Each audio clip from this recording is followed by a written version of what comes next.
Well, I was going to preface it by saying that just before we came on air with this show, Donald Trump has gone public about a growing sense that people are getting that it's Israel trying to call the shots in Iran, that they forced him into the war in the first place, that they don't want it to end. They think that America should re-engage in the military strikes and so on. And Donald Trump's reacting pretty forcefully. Let's take a listen.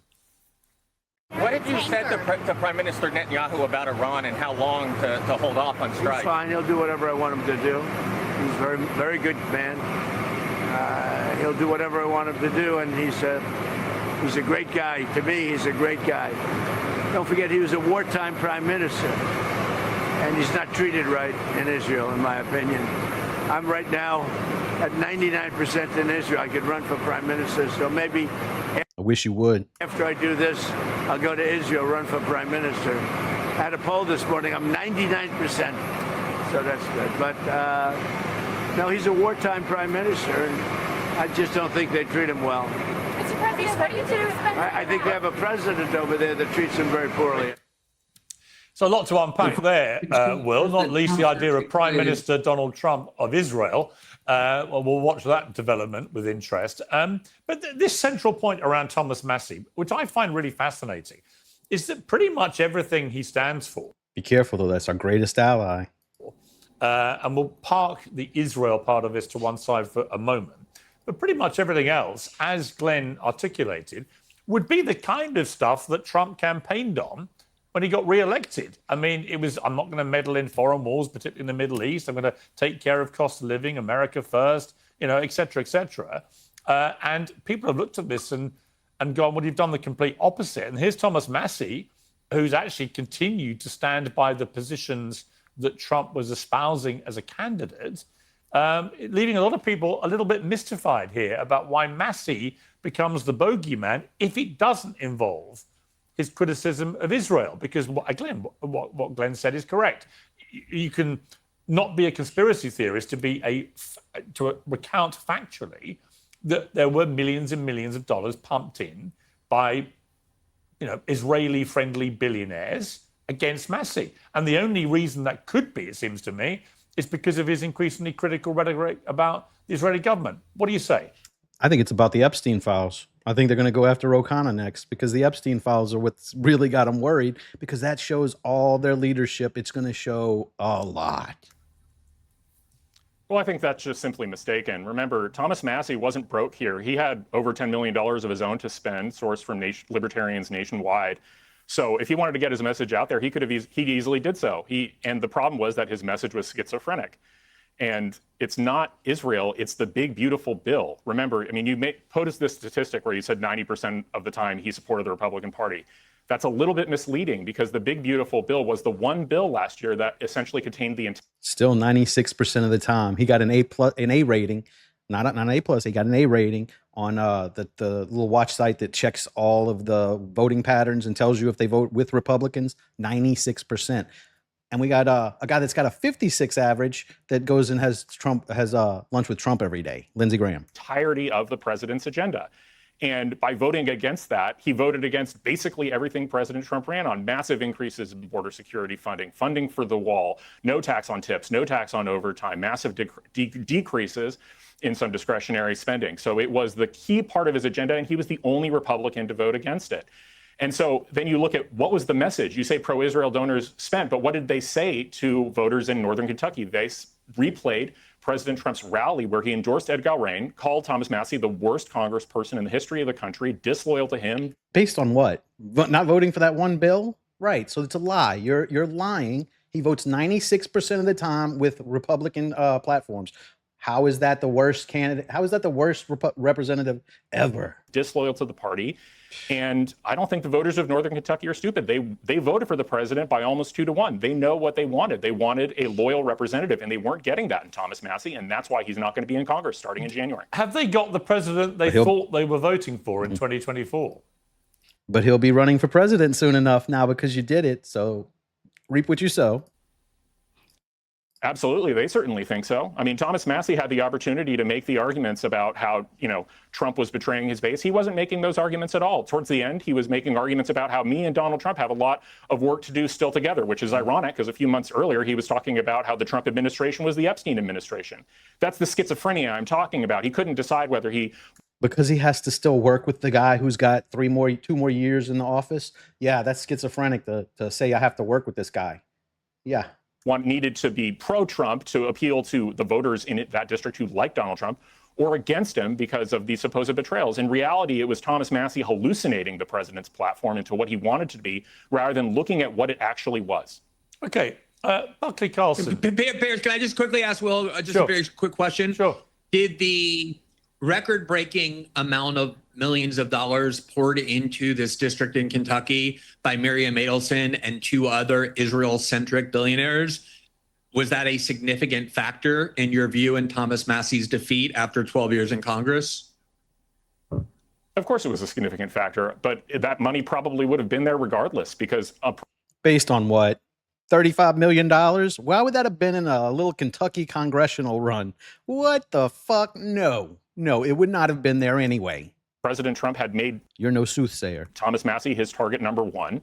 So he would have found donors to spend that money in any event. It's just that the pro-Israel donors were particularly happy to spend that money in this case, obviously, because they don't like Thomas Massie very much. Okay, let me bring in Buckley on this.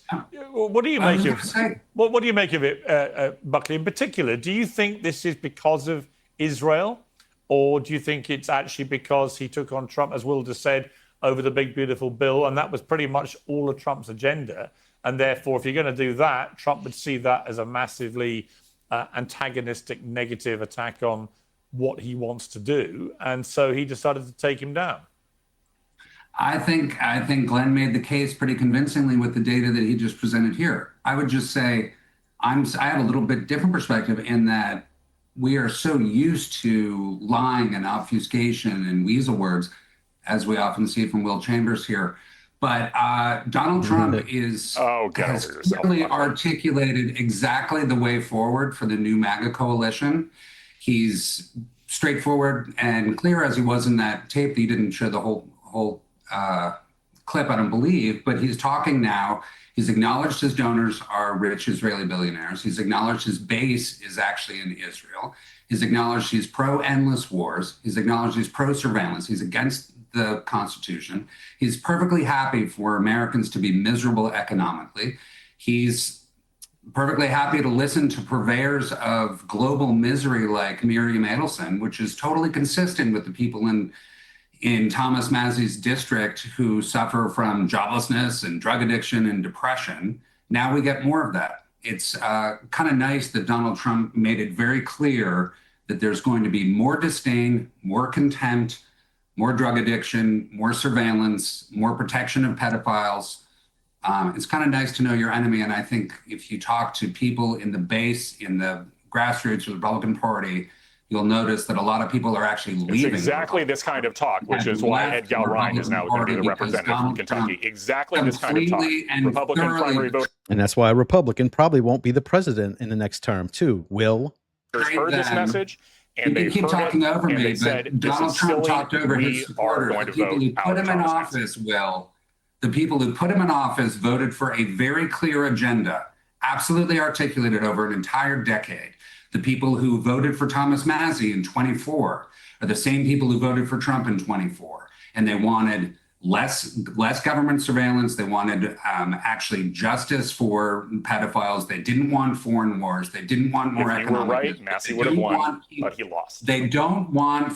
Yes, because the winner of the election is always the better person. You always win if you're on the right side, Will. That's how elections work. Explain Biden then, please. Foreign interference in their country or in their district, and it's an absolute shame. But it is refreshing that Donald Trump has articulated that clearly, as he did last week when he said he does not care about Americans. He doesn't think about Americans before he makes decisions that impact their economic lives.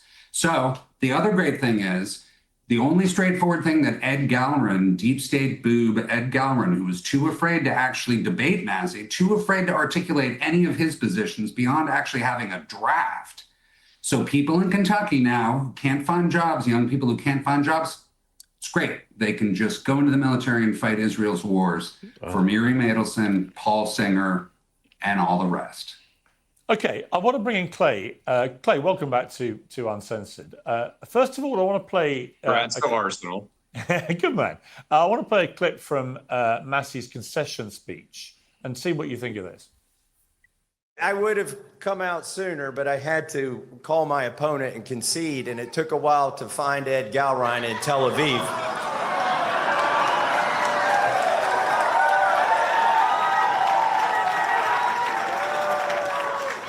I did get the call through, though. I have called and conceded the race. We've been honorable the whole time, and we're going to stay that way. So making a joke there, clearly, that his opponent is completely in the thrall and control of Israel. Ben Shapiro... as if that's not something we can all see.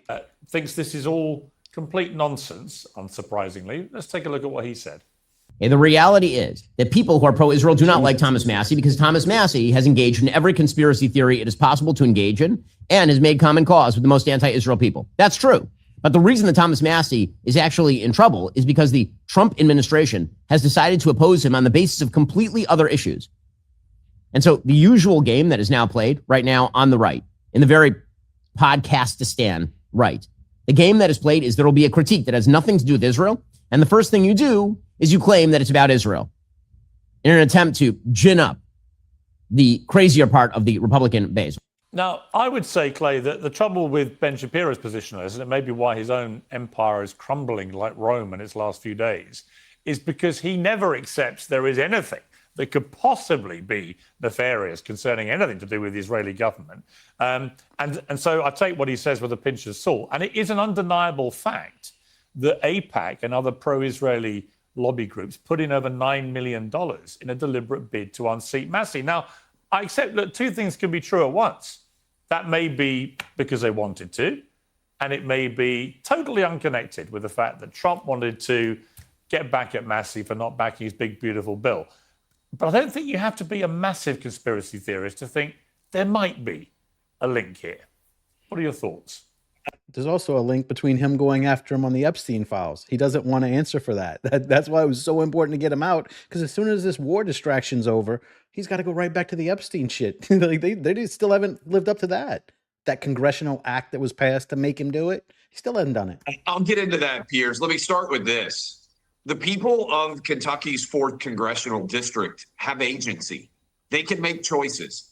If Kamala Harris had been running against Thomas Massey and $1 billion had been spent on Kamala Harris in the 4th Congressional District, she would have lost. Every lobbying group in America could have spent money on the wrong candidate in Kentucky's 4th Congressional District, and it wouldn't have mattered, right? So ultimately, this race came down to a decision between two people. And the people of Kentucky's 4th Congressional District, and by the way, all my family is from Kentucky before they moved down to Nashville to work in the DuPont factory here. All of my dad's family was from Kentucky. There's a lot of cool story. So are mine. I was born there. What's that got to do with this? hardworking, tough people in Kentucky, and they went out and they listened to the arguments and they decided by 10 points that they thought Galrein would represent them better than Massey and the interest that they had. Now, was Donald Trump a big part of that? Yes, because Donald Trump would still win the state of Kentucky by 20 plus points if we had a presidential election.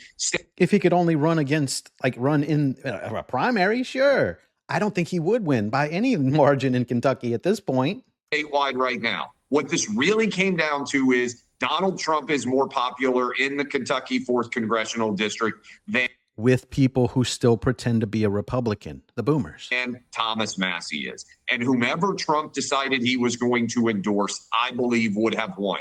Just like happened in Indiana with the state senators, just like we saw happen in Louisiana with the Senate race. Trump is more popular in the South, I live in Nashville, than any elected official anywhere in the South. And so if Trump comes out only on Fox News and says, this is my guy or this is my gal, his supporters are going to go out and vote. I actually think. Then why did they pour a this, record-breaking number of money into Kentucky? Why did these billionaires pour a record-breaking amount of money into Kentucky? Are they just dumb? They don't realize that you realize they wasted it? Let me just.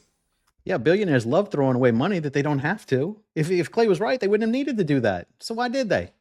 Dumb billionaires. Let me just answer your question. Kamala spent $1 billion more in 2024 than President Trump's campaign did. If you talk to them, they believe if they'd had Kamala's money, they would have won in New Jersey and they would have won in Virginia. They won all 7 swing states. They spent money because in order to beat an incumbent, you have to make people aware that there is a challenger there. Everybody in the whole district knew Massey already. There's a reason, if you go to Louisiana, that no Republican incumbent senator had lost before 2012. I live here. There's no reason to go to Louisiana. Name recognition matters. If you have a brand new candidate that nobody knows, you have to introduce them to the district. Massey had been elected multiple times. You need Miriam Adelson. I think this was not about Israel. This was not about Israel. This was about the fact why was that Miriam Donald Trump Adelson involved? Why was Miriam Adelson involved? Why was she so involved? Why was her money so decisive? There is a very small majority right now in the House, and the Trump team was. Didn't Trump say Miriam Adelson was more loyal to Israel than to America? Isn't that what he said? So Trump's right. Why do we have people that are loyal to a different country giving money to candidates in our country? That needs to be cut out. Frustrated because Massey, representing a rock-ribbed Trump district, was not supporting the primary agenda, the big, beautiful bill, trying to move on from the Epstein story. Has there been any benefit? He promised that there were going to be all these charges brought. And instead of being 100% behind President Trump's agenda, as the voters of Kentucky's 4th congressional district have now shown that they want their representative to be, he decided that he wanted to fight President Trump. He has that right. Marjorie Taylor Greene voted for the big, beautiful bill. Marjorie Taylor Greene. I think it helps Thomas Massey to argue, oh, Israel's against me, instead of pointing out the truth, which is he wasn't supportive enough of President Trump's agenda for the people of Kentucky. Marjorie Taylor Greene. I'll answer that for you. Elites never get charges. That doesn't happen to elites. They're above all that. They just make rules for us to follow. He's an elite, so there's never going to be any charges. Marjorie Taylor Greene voted for the big. Marjorie Taylor Greene voted for the big, beautiful bill. She was on Trump's side with every domestic policy issue that you just said Massey impeded. Her blasphemy was the same as Massey's. Did you listen to me? I know you don't want this point. I know you don't want this point out. I know you don't want this point out. But no, because it's bullshit. Everything, this whole narrative is bullshit. This is all about anger at Massey because he voted against the big, beautiful bill. He was at least as angry at Marjorie Taylor Greene, even though she voted for the big, beautiful bill. Marjorie Taylor Greene. It's not just Israel. It's not just. Then why does every U.S. politician make hang on. Don't talk over each other. Hang on one sec. Clay, on that last point, on that last point, I would take issue with that because there is some really shocking polling about Israel in America, which is that nearly 2/3 of Americans now have a negative view of Israel. So they're not disengaged in the way that you think. That doesn't mean that Israel is the most important issue in America. I didn't say the most important issue. Israel is in the top 10 but it's the most important issue. Okay, but the most important issue. Not for Zionists, but I'm a non-Zionist, so it's number one. Okay, so hang on. Okay, but the most important. Hang on one second, Buckley. I will come to all of you. The most important issue in America, according to polling, is cost of living, and there is a direct. I don't even understand this argument. Oh, let's just keep the foreign, like being ran by a foreign government, and let's talk about immigration. Let's talk about bullshit.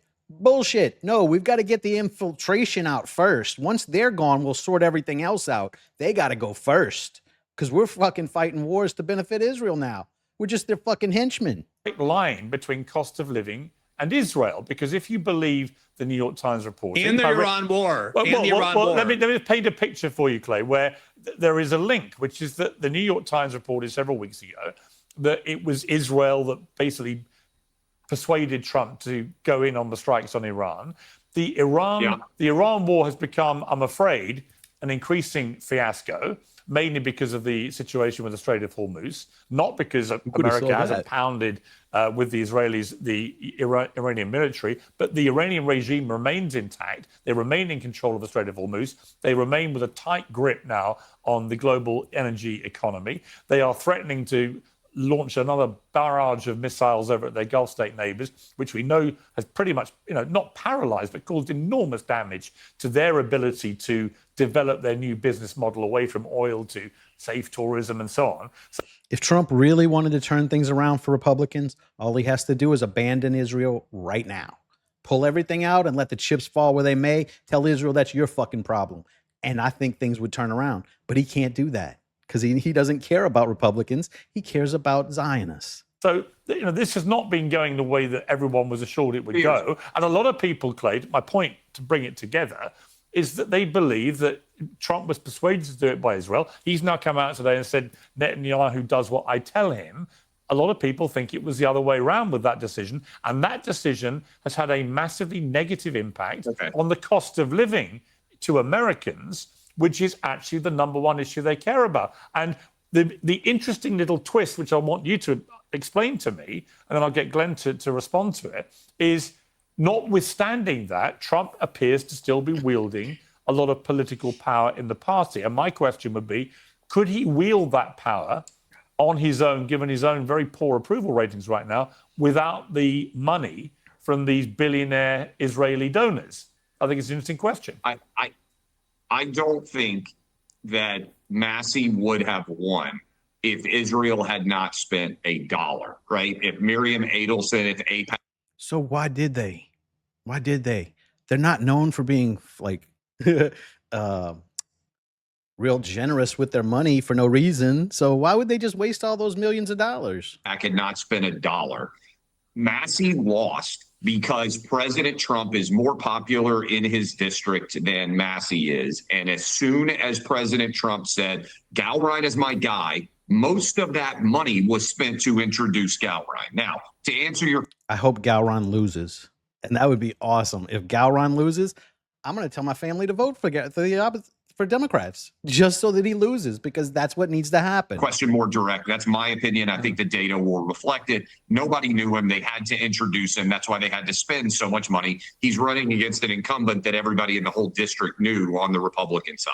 Now, on your point, you may remember this, Pierce. I'm going to be vindicated on this. Do you remember when I was on your show in the middle of the tariff wars and the stock market was down at 5,000, and I came on and I told you, Pierce, I will wear a clown nose on your show. You did. If within a year the stock market is not massively higher than it is on this day.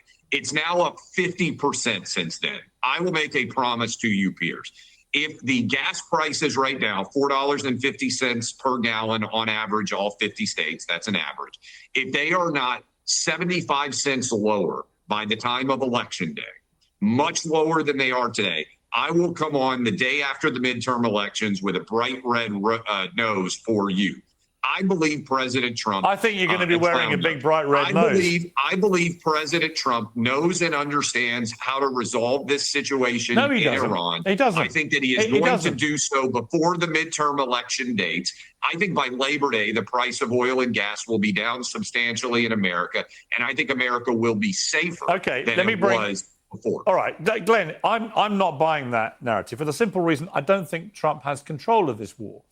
I think the Iranians have been militarily hammered, but in terms of their asymmetric strategy involving the Strait of Hormuz and the Gulf neighbors, I think they still maintain quite a large degree of control over what happens here. I think Trump's desperate to get out of this war, but trying to work out how he can do it where it doesn't look like actually some kind of surrender or defeat. And it all comes down to this claim he now says the whole war's been about stopping them having a nuclear weapon. Okay, but the enriched uranium remains buried away. There's no sign of the Iranians wanting to hand that over. I don't know why they would, because they'd lose all their leverage. The Strait of Hormuz remains in Iranian control. And so, again... If they were really trying to make a nuke, why would they still be at 60% now? Wouldn't they have had enough time to enrich it to the amount they needed to make nukes?